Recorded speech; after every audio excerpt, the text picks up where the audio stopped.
ठीक। Hello student, good morning. आज आपको जो है विलियम का परासरण दाब के नियम आपको दो पढ़ा दिए थे। बायरवान-ठाप नियम, चार्ल्स-वान-ठाप नियम आपने दो पढ़ लिए थे। ठीक, उसके बाद आपने समीकरण पढ़ी थी। तीसरा आपका है अवोगाद्रो-वान-ठाप नियम। अवोगाद्रो-वान-ठाप नियम तीसरा आपका नियम है। तो इसको देखो, परिभाषित करने से पहले आप समझ लीजिए कि तल विलीनों के लिए सामान्य समीकरण जो आपने पढ़ी थी, या वान-ठाप समीकरण, वान-ठाप समीकरण से बताओ क्या पढ़ा था? P बराबर NST। P बराबर क्या पढ़ा था? NST पढ़ा था। ठीक, तो इसमें क्या होगा? पहले विलियन के लिए, पहले विलियन के लिए क्या आएगा? P1 पहला विलियन है ना, तो क्या हो गया? P1 B1 N1 S और T1। ठीक है, ये पहले विलियन के लिए। और इसमें थोड़ा एक काम और कर देगा कि समान ताप व दाब पर, क्योंकि ये नियम समान ताप व दाब पर है, कि ताप व दाब समान होकर तो आपका क्या रहेगा? ये रहेगा P और ये रहेगा T, क्योंकि दाब और ताप क्या है? समान है। और S क्या है? विलीन स्थिरांक है, तो कांस्टेंट रहेगा ही। ये फर्स्ट नंबर। दूसरे विलियन के लिए, दूसरे विलियन के लिए क्या आएगा? तो P V2 N2 और क्या आएगा? ST। ये क्वेश्चन सेकंड हो गई। ठीक है, दोनों को डिवाइड कर दो। समीकरण फर्स्ट डिवाइड सेकंड, डिवाइड करो। Pv1 अपान Pv2 बराबर N1 ST और नीचे आएगा N2 ST। ST कट गया, PP कट गया। V1 अपान V2 बराबर आया N1 अपान N2। इसके नीचे कंडीशन हो गई, यदि V1 बराबर V2 हो तो बताओ क्या आएगा? तो N1 बराबर क्या आएगा? N2। ये क्या है? विलेय के मोलों की संख्या, मतलब उसके अणुओं की संख्या। ठीक है, बात से कुछ सुना ही नहीं।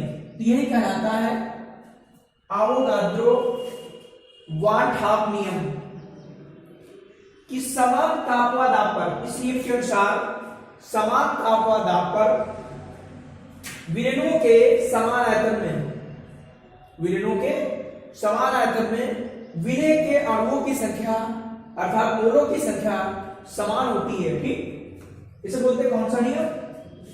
अवोगाद्रो-वान-ठाप नियम। ठीक, परासरण दाब के नियम आपने पहला पढ़ा था बायर-वान-ठाप नियम, दूसरा पढ़ा चार्ल्स-वान-ठाप नियम, उससे उसकी समीकरण निकाली थी, और तीसरा आपका है अवोगाद्रो-वान-ठाप नियम। ठीक, कि वान-ठाप समीकरण से, ये वान-ठाप समीकरण है, समान ताप व दाब पर, समान ताप व दाब पर पहले विलियन के लिए ये समीकरण होगी, दूसरे विलियन के लिए दोनों को डिवाइड कर दीजिए।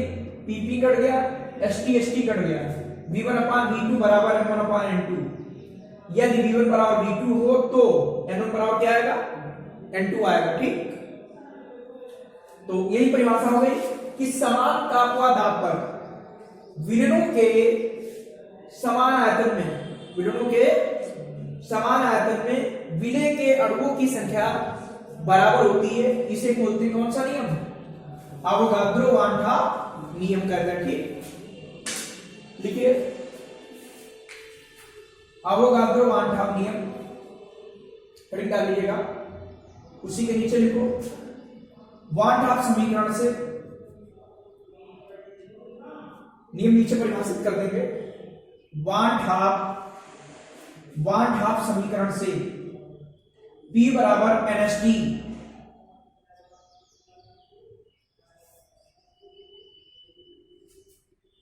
नीचे लिखोगे समान दाब व ताप पर, समान दाब व ताप पर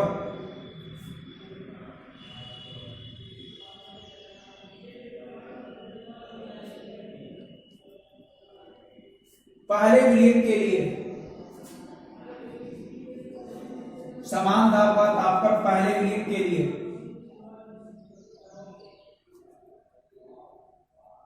PV1 बराबर N1ST।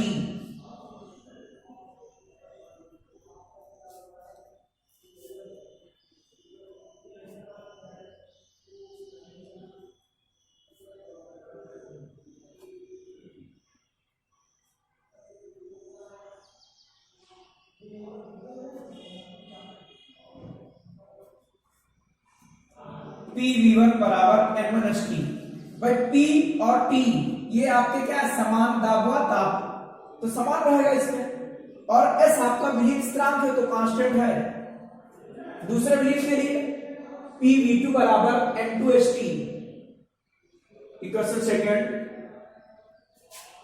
समीकरण फर्स्ट डिवाइड सेकंड, समीकरण फर्स्ट डिवाइड सेकंड, डिवाइड कर दीजिए, यह आपका कट जाएगा PP, ST कट जाएगा। V1 अपान V2 बराबर N1 अपान N2। यदि V1 बराबर V2 हो तो N1 बराबर N2। इसके नीचे लिख लीजिए नई लाइन से, डबल डबल कॉमा के अंदर ब्लैक पेन से लिखो, समान ताप व दाब पर, समान ताप व दाब पर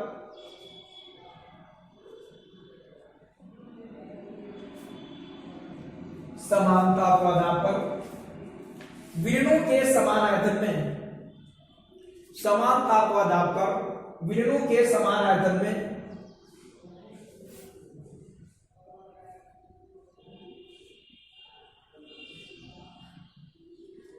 विलय के अणुओं की संख्या समान होती है, विलय के अणुओं की संख्या समान होती है।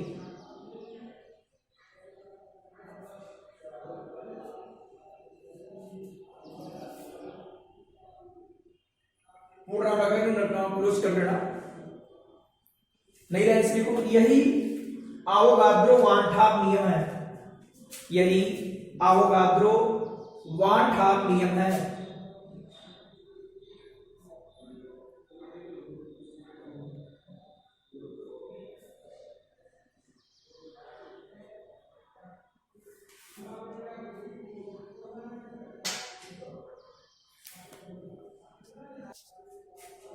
नेक्स्ट टॉपिक आपका है, तो परासर दाब के नियम आपके पीछे हो गए। नेक्स्ट टॉपिक है समपरासरी विलयन, इसे बोलते हैं आइसोटोनिक सॉल्यूशन, आइसोटोनिक सॉल्यूशन, नाम से स्पष्ट है समपरासरी विलयन। समपरासरी मतलब जिनके परासर दाब समान हो, तो स्थिर ताप पर या समान ताप पर, स्थिर ताप पर या समान ताप पर जिन विलयनों के परासर दाब बराबर होते हैं, जिन विलयनों के परासर दाब क्या होते हैं, बराबर होते हैं, समान होते हैं, समपरासरी विलयन कहलाते हैं, आइसोटोनिक सॉल्यूशन कहलाते हैं। इसको दूसरी तरीके से परिभाषित कर सकते हैं कि ऐसे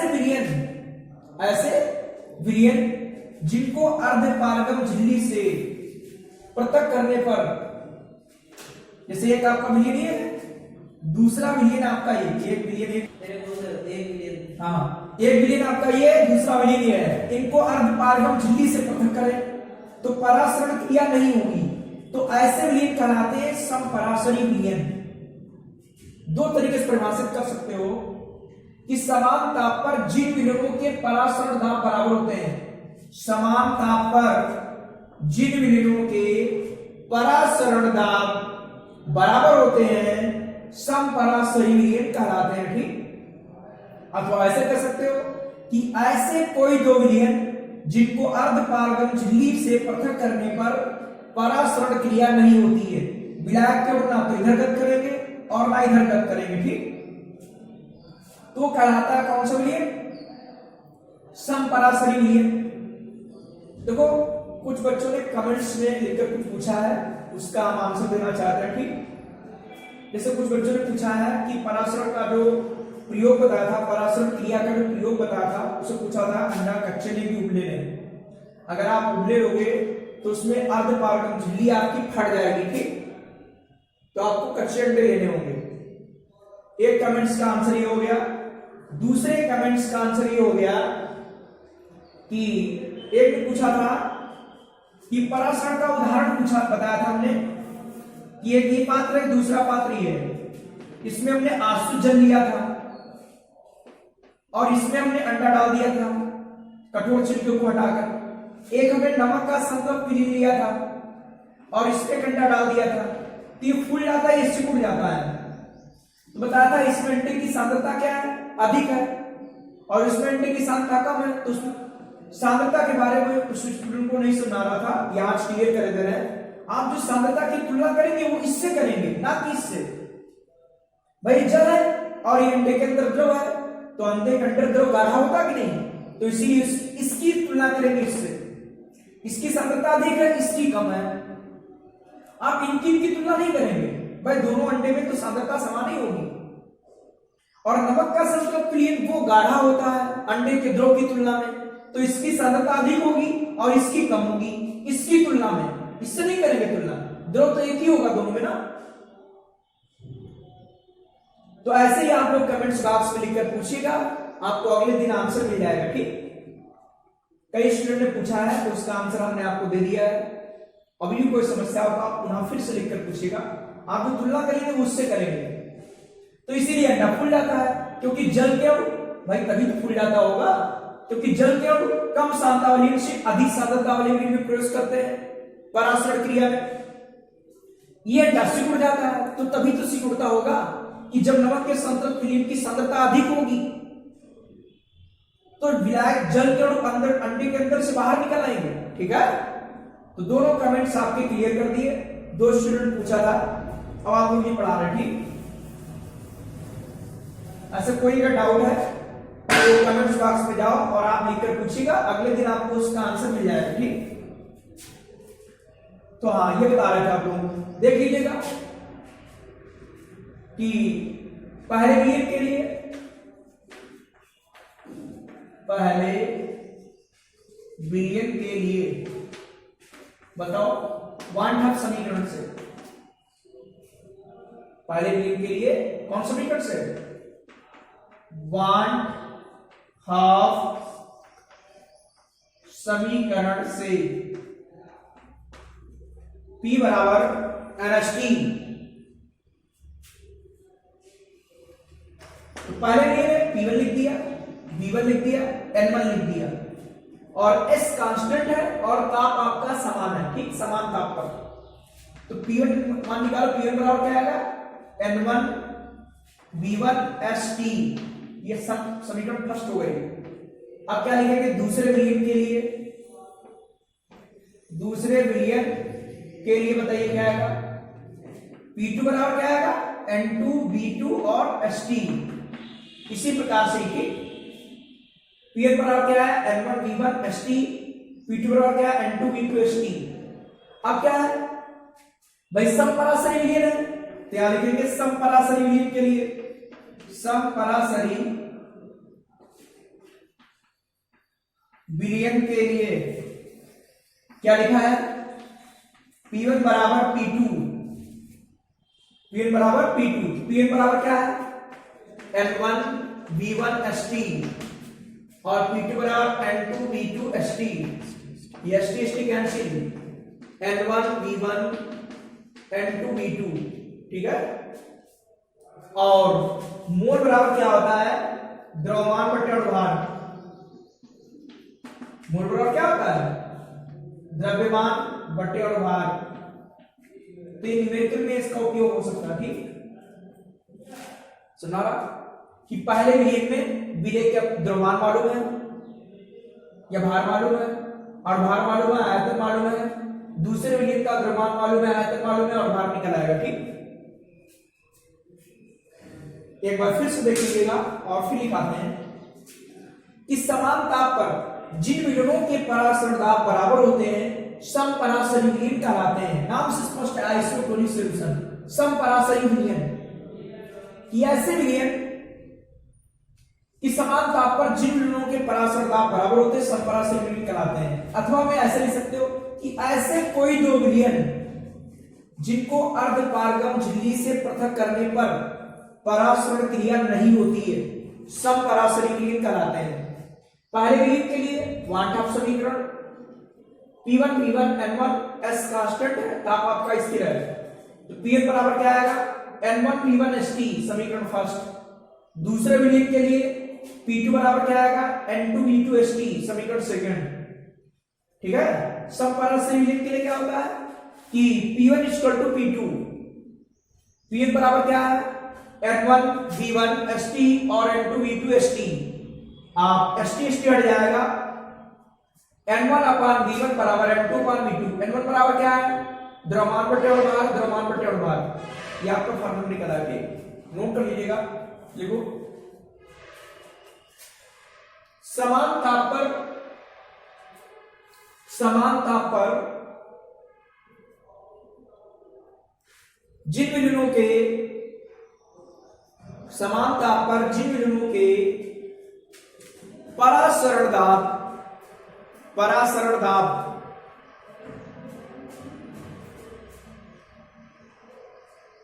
बराबर होते हैं, समान ताप पर जिन विलयनों के लिए या जिन विलयनों के परासरण दाब बराबर होते हैं, समपराशरी विलीन कहलाते हैं, समपराशरी विलीन कहलाते हैं। अथवा डाल लीजिएगा, दूसरे तरीके से परिभाषित कर सकते हो, कोई परिभाषा लिख सकते हो एग्जाम में। लिखो ऐसे कोई दो विलयन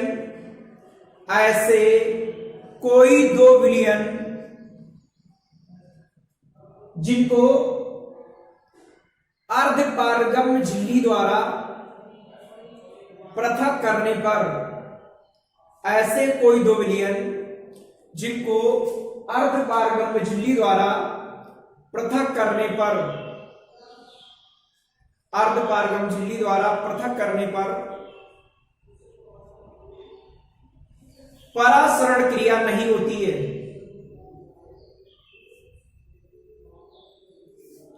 परासरण क्रिया नहीं होती है।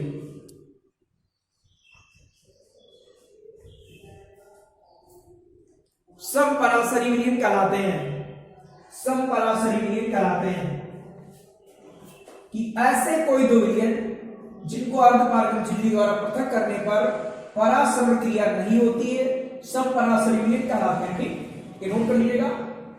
ये पहले विलीन के लिए वन हाफ समीकरण, ये दूसरे विलीन के लिए इसी से आ जाएगी समीकरण। ठीक, और समपराशरी विलीन के लिए लिख लीजिए P1 बराबर P2, ये रख दीजिए, काट दो, आ जाएगा। ठीक, तो कोई इधर से हट जाते हैं, इसका स्क्रीनशॉट ले लिया करो आप लोग और फिर इसको नोट कर लोगे। ठीक,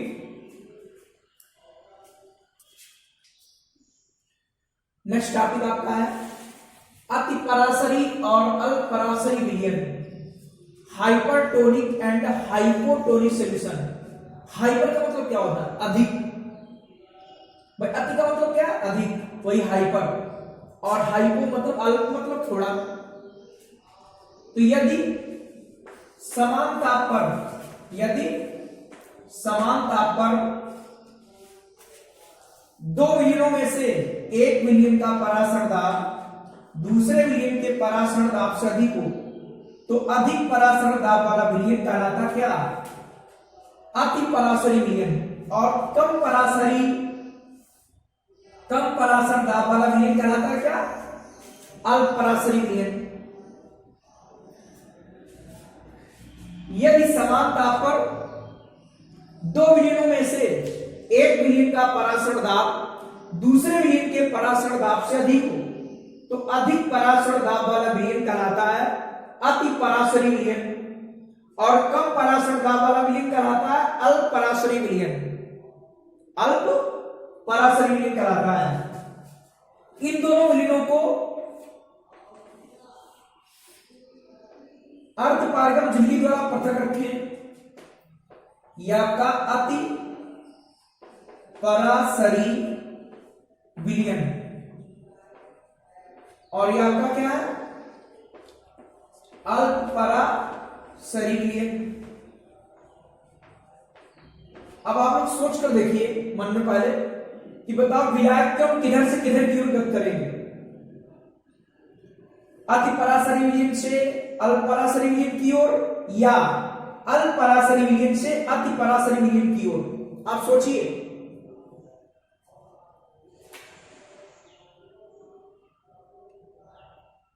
बोलो किधर की ओर? देखिए बोर्ड पर समझिए भाई, परासर दाब किसका अधिक है? ये इसका अधिक है। और फिर पढ़ा था कि दाब सांद्रता के समानुपाती होता है, पढ़ा था कि नहीं आप लोगों ने बाल-वांठा नियम से कि P समानुपाती C। तो जब परासर दाब अधिक है तो इसी की सांद्रता भी अधिक होगी, इसकी सांद्रता इससे अधिक होगी। और जब सांद्रता अधिक होगी तो विलायक कण क्या क्या करते हैं? कम सांद्रता वाले विलयन से अधिक सांद्रता वाले विलयन की ओर अर्धपारगम झिल्ली में से प्रवाहित होते हैं। ठीक, ये क्रिया कहलाती परासरण। तो अति परासरी विलयन और अल्प परासरी विलयन को यदि अर्धपारगम झिल्ली द्वारा पृथक रखें तो विलायक के अणु अल्प परासरी वाले विलयन से अति परासरी वाले विलयन की ओर प्रवाहित होते हैं। ठीक, क्लियर हुआ? जैसे एग्जांपल है कि किशमिश, ये परासरण का भी एग्जांपल है और इसका एग्जांपल है। किशमिश को जल में डालने पर किशमिश फूल जाती है। ठीक है, क्यों? क्योंकि जल के अणु किशमिश के अंदर प्रवेश कर जाते हैं। तो किशमिश के अंदर जो आपका द्रव है, विलयन है, सॉल्यूशन है, वो क्या है? अति परासरी विलयन है। और जल आपका क्या है? अल्प परासरी विलयन है। अंगूर है, ये तो आप प्रयोग कर सकते हो, ये प्रयोग कर सकते, ये कर सकते हो। अंगूर को नमक के संतृप्त विलयन में डालें, करके देख लेना आप लोग। ठीक, अंगूर को नमक के संतृप्त में डालें, अंगूर सिकुड़ जाते हैं। ठीक, कुछ घंटों बाद देखेंगे कि अंगूर सिकुड़ जाएंगे। इसका मतलब क्या हुआ कि जो नमक का संतृप्त विलयन है वो क्या है? अति परासरी विलयन है। और अंगूर के अंदर जो द्रव होगा वो क्या है? अल्प परासरी विलयन है। तो अंगूर के अंदर से जल के अणु किधर आ जाएंगे? नमक के संतृप्त विलयन में आ जाएंगे, इसीलिए अंगूर सिकुड़ जाएंगे। ठीक, तो दो प्रयोग घर में कर सकते हो आप। ठीक, लिखिए, हरी कर लीजिएगा। अति परासरी और अल्प परासरी विलयन हाइपरटोनिक एंड हाइपोटोनिक सॉल्यूशन।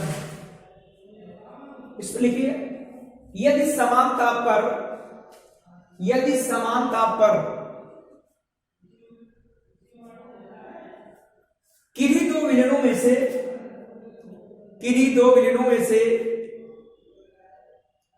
किन्हीं दो विलयनों में से एक विलयन का परासरण दाब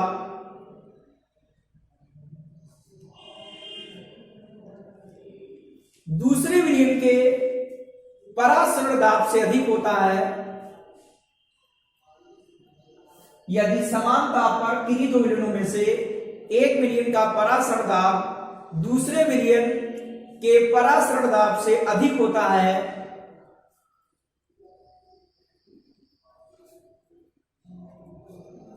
तो अधिक परासरण दाब वाला विलयन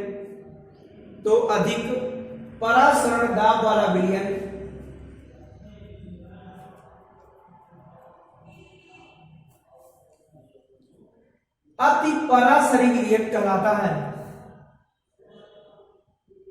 अति परासरी विलयन कहलाता है।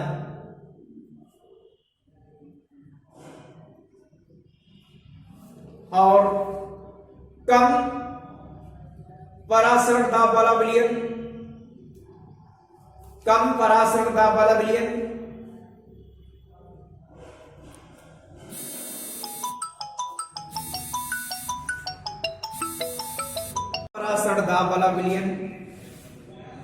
अल्प परासरी विलयन कहलाता है।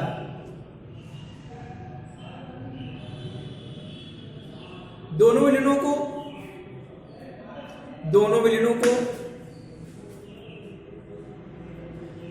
अर्धपारगम झिल्ली द्वारा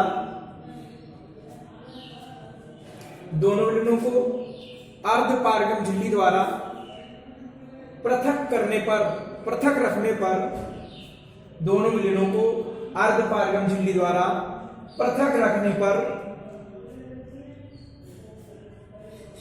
विलायक के अणु अल्प परासरी वाले विलयन से अल्प परासरी वाले विलयन से अति परासरी वाले विलयन की ओर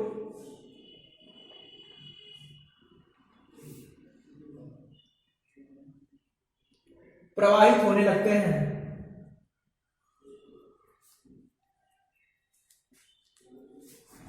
प्रवाहित होने लगते हैं।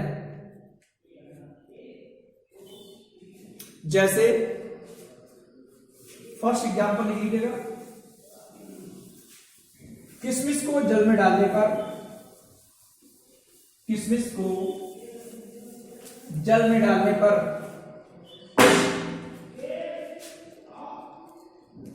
किशमिश को जल में डालने पर कुछ समय पश्चात किशमिश फूल जाती है, क्योंकि जल के अणु किशमिश के अंदर प्रवेश कर जाते हैं, क्योंकि जल के अणु किशमिश के अंदर प्रवेश कर जाते हैं। सेकेंड एग्जांपल लिखिए,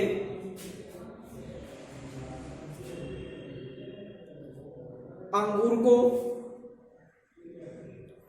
नमक के संतृप्त विलयन में डालने पर, अंगूर को नमक के संतृप्त विलयन में डालने पर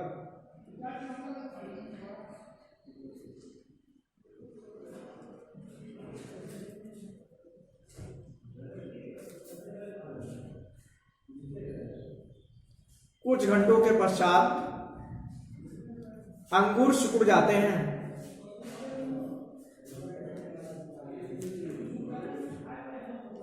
क्योंकि अंगूर के अंदर से जल के अणु नमक के संतृप्त विलयन में प्रवेश कर जाते हैं।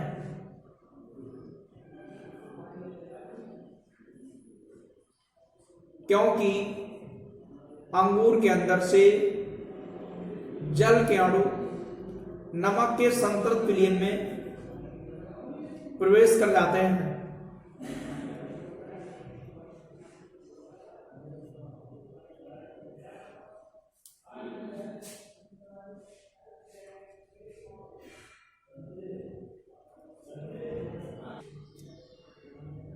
नेक्स्ट टॉपिक आपका टॉपिक है प्रतिलोम परासरण, रिवर्स ऑस्मोसिस।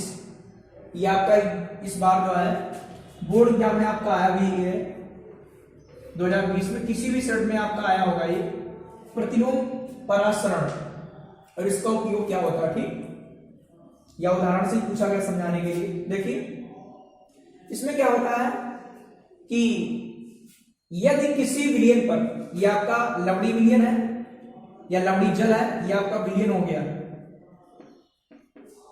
और ये शुद्ध जल है।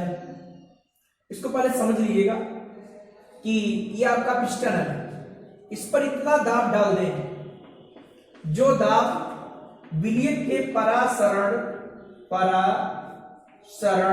दाब से अधिक हो, परासरण दाब से अधिक हो, तो क्या होगा, विलायक के अणु विलयन से शुद्ध विलायक की ओर प्रवाहित होने लगेंगे। भाई परासरण क्रिया की उल्टी हो जाएगी क्रिया, इसलिए बोलते हैं इसे प्रतिलोम परासरण, मतलब परासरण क्रिया का उल्टा। भाई परासरण क्रिया क्या हो रही थी, अगर इतना प्रेशर न डाले तो क्या हो रहा था, भाई शुद्ध विलायक के अणु होंगे वो विलयन की ओर गति करेंगे। जब परासरण दाब के बराबर दाब होगा, परासरण दाब के बराबर दाब होगा तो ये क्रिया होगी नहीं, उससे कम दाब होगा तो शुद्ध जल के जो अणु होंगे वो लवणी जल की ओर, मतलब विलयन की ओर गति करेंगे। और जब हम दाब परासरण दाब से अधिक उत्पन्न कर दें, जब दाब हम क्या कर दें, परासरण दाब से अधिक उत्पन्न कर दें, तो विलायक के अणु विलयन से शुद्ध विलायक की ओर प्रवाहित होने लगते हैं। इस क्रिया को कहते हैं क्या? प्रतिलोम परासरण, मतलब परासरण का उल्टा। इस क्रिया का उपयोग या एग्जाम्पल ले सकते हो कि समुद्री जल और कठोर जल का शोधन करने में इस क्रिया का उपयोग करते हैं। या एग्जाम्पल ले सकते हो कि समुद्री जल, कोई लवणी जल या कठोर जल का शोधन, उसमें इस क्रिया का उपयोग करते हैं। और ये फिगर बना दो कि आसानी से समझ में आ जाएगा। ठीक, तो सबको समझ आया कि नहीं? प्रतिलोम परासरण क्या हुआ कि यदि किसी विलयन पर उसके परासरण दाब से अधिक दाब प्रयुक्त करें तो विलायक के अणु अर्धपारगम झिल्ली में से क्या करेंगे बताओ? विलयन से शुद्ध विलायक की ओर गति करने लगते हैं। ठीक, इस क्रिया को कहते हैं क्या? प्रतिलोम परासरण। तो इसमें क्या होगा कि ये हमारा शुद्ध जल इधर आने लगेगा और जल यहां पर टपकेगा, एकत्रित कर लेंगे। इस प्रकार हमारा समुद्री जल या कठोर जल शुद्ध हो जाएगा। ठीक, सब क्लियर हो गया है? लिखिए, यदि किसी विलयन पर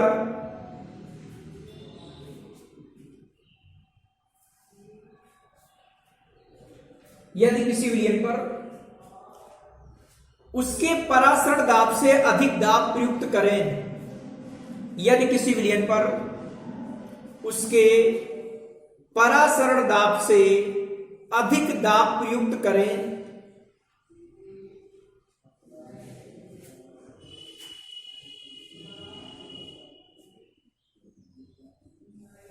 तो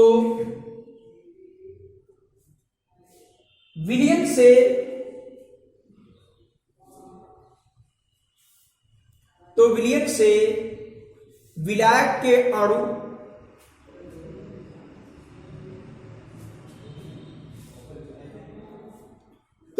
से विलायक के अणु अर्धपारगम झिल्ली में से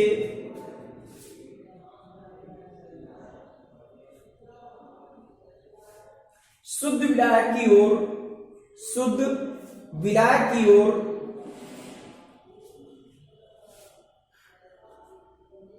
प्रवाह करने लगते हैं या प्रवाहित होने लगते हैं। बात एक ही चीज है, प्रवाह करने लगते हैं।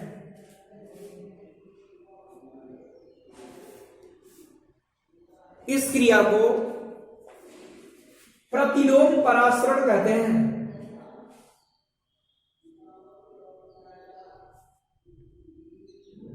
इस क्रिया को प्रतिलोम परासरण कहते हैं। नई लाइन से लिखो, इस क्रिया का उपयोग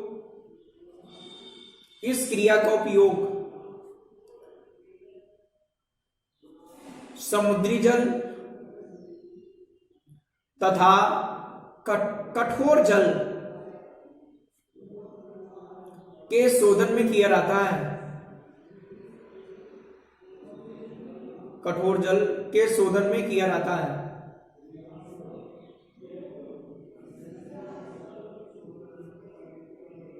इसके नीचे आप फिगर बना लेंगे। नेक्स्ट टॉपिक आपका है वान ठाप गुणांक। इसे बोलते हैं वान ठाप फैक्टर। इसे आई से प्रदर्शित करते हैं। तो वान ठाप फैक्टर क्या होता है, पहले इसको क्लियर कर लीजिए कि जो अभी तक पढ़ रहे थे वो सभी सामान्य अणुसम गुणधर्म थे। ठीक, उसके लिए शर्त थी कि विलेय पदार्थ आवासहीन हो, विलेय पदार्थ वियोजित या संगुणित ना हो रहा हो। इसमें क्या होता है कि जब किसी विलयन में विलेय पदार्थ वियोजित या संगुणित हो जाता है तो विलयन के अणुसम गुणधर्म सामान्य नहीं रहते और उनको बोलते हैं असामान्य अणुसम गुणधर्म। वो अभी इसके बाद टॉपिक क्लियर करेंगे। असामान्य अणुसम गुणधर्म कहलाते हो। ठीक, क्या कहलाते हैं? असामान्य अणुसम गुणधर्म।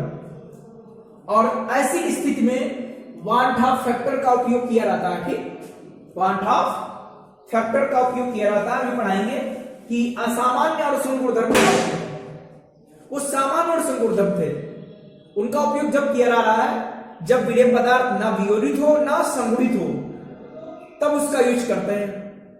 और जब विलेय पदार्थ वियोजित या संगुणित हो जाता है तो अणुसंग गुणधर्म सामान्य नहीं होते और वो कहलाते हैं असामान्य अणुसंग गुणधर्म। और ऐसी स्थिति के लिए वान ठाप गुणांक का प्रयोग करते हैं। ठीक, तो वान ठाप गुणांक को आई से प्रदर्शित करते हैं। वान ठाप गुणांक बराबर क्या होगा? असामान्य अणुसंख्य गुणधर्म, अणुसंख्य गुणधर्म, और नीचे आएगा सामान्य अणुसंख्य गुणधर्म।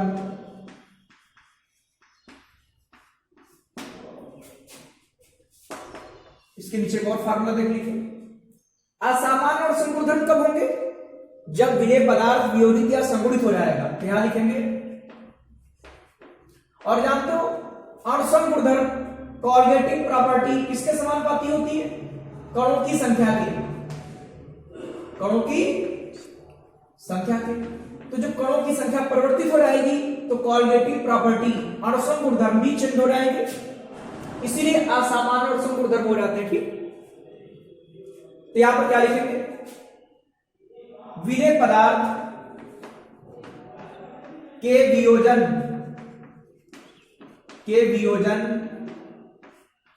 या संगुणन के पश्चात कणों की संख्या, के पश्चात कणों की संख्या, न्यूमेरिकल इसके मोस्ट इंपॉर्टेंट होंगे इस पर। और नीचे क्या आएगा? विलेय पदार्थ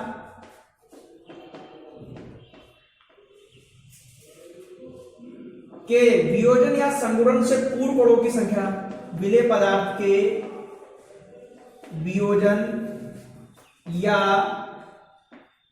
संगुणन से पूर्व, संगुणन से पूर्व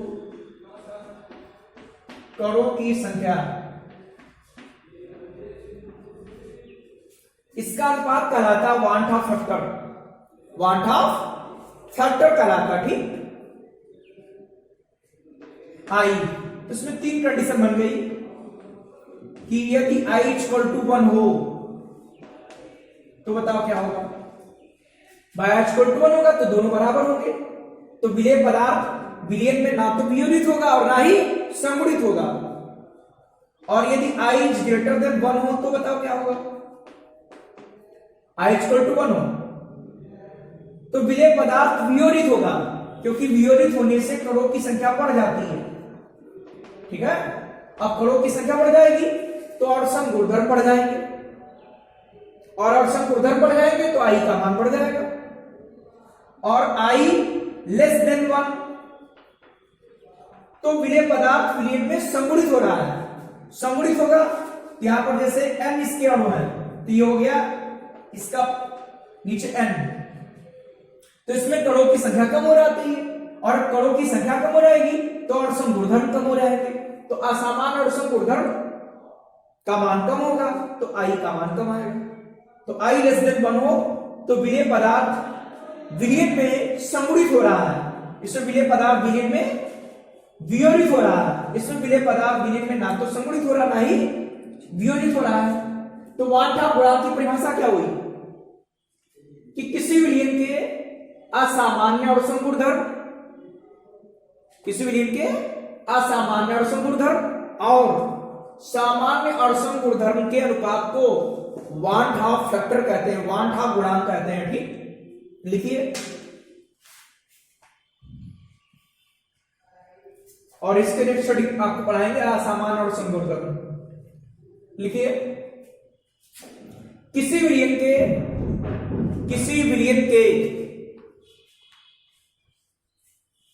असामान्य अणुसंख्य गुणधर्म, किसी विलयन के असामान्य अणुसंख्य गुणधर्म और सामान्य अणुसंख्य गुणधर्म,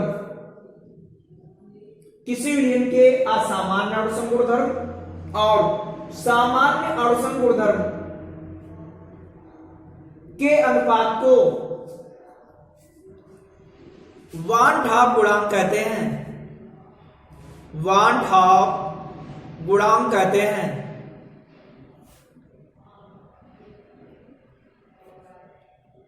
इसे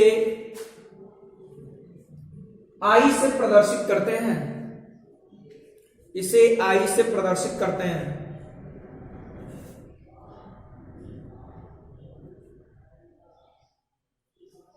इस मान आई लिखोगे, आई बराबर एक फार्मूला लिख लीजिए।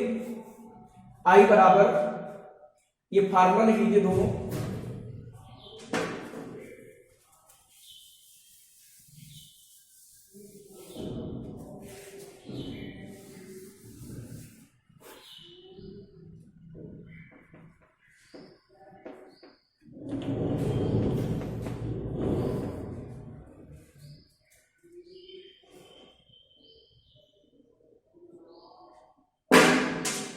दोनों फार्मूला लिख लीजिएगा, फिर इसके लिए हम बोल देते हैं, आप लिख लोगे। आज सामान्य अड़सन गुणधर्म, नीचे सामान्य अड़सन गुणधर्म, अपान में है सामान्य अड़सन गुणधर्म।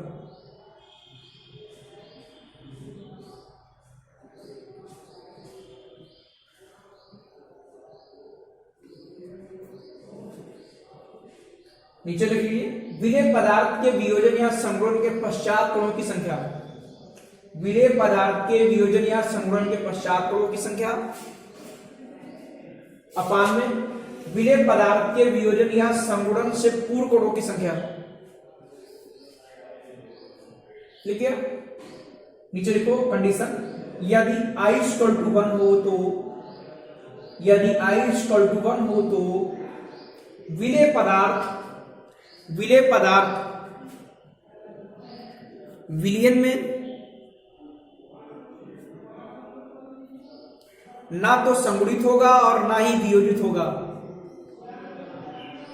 मतलब अड़सन गुणधर्म सामान्य होंगे। ठीक,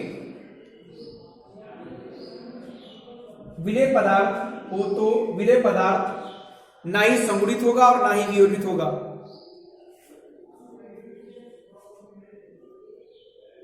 I ग्रेटर देन 1 हो तो, I इज ग्रेटर देन 1 हो तो विलेय पदार्थ विलयन में वियोजित होगा। विलेय पदार्थ विलयन में वियोजित होगा। I स्मॉलर देन 1 हो तो, I स्मॉलर देन 1 हो तो विलेय पदार्थ विलयन में संगुणित होगा।